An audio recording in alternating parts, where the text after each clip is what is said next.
जय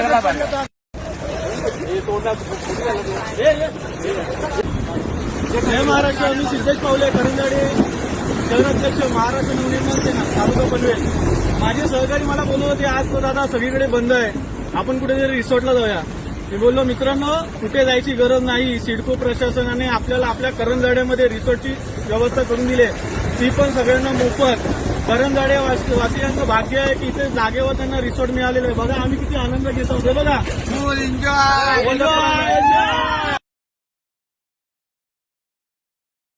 बघा बघा मित्रांनो, करंजाडे जर भविष्यात डुबला तर पोहायचं कसं त्याची ट्रेनिंग आम्ही पोरांना देतोय, म्हणजे भविष्यात कोणी डुबू नये म्हणून.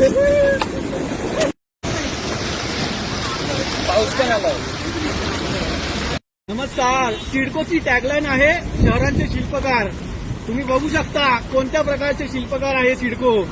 लोकांनी 50-50 लाखामध्ये 1-1 करोड रुपयामध्ये इथे घरं घेतलेत. त्याच्या रिसॉर्ट फुकटमध्ये मिळणार त्याच्यासाठीच घेतलेत. आता तुम्ही बोलता की सिडकोने नुकसान केलं. अरे वा, सिडकोने नुकसान नाही केलं, रोजगार दिलाय. आता तुम्ही बोलाल कसा. आता खड्ड्यामधून जेव्हा गाडी जाते, एखादा टायर फुटला किंवा पंक्चर झाला तर टायरवाल्याला पंक्चरवाल्याला रोजगार मिळतो, त्याला पैसे कमवायला मिळतात. गाडीचं नुकसान झालं तर गॅरेजवाल्याला फायदा मिळतो, तो तिथे 2 पैसे कमवतो. जर अपघात झाला तर हॉस्पिटल आहेच कमवायला. नंबर प्लेट तुटली तर तुम्ही बघू शकता किती नंबर प्लेट आहे. ते बघा किती नंबर प्लेट पडलेत, तर नंबर प्लेटवाला कमवतोय. आणि तुम्ही म्हणता सिडको काहीच देत नाही. प्रशासन, सिडको प्रशासन, महाराष्ट्र नवनिर्माण सेनेचा, महाराष्ट्र नवनिर्माण सेनेचा, सन्माननीय राजसाहेब ठाकरे यांचा.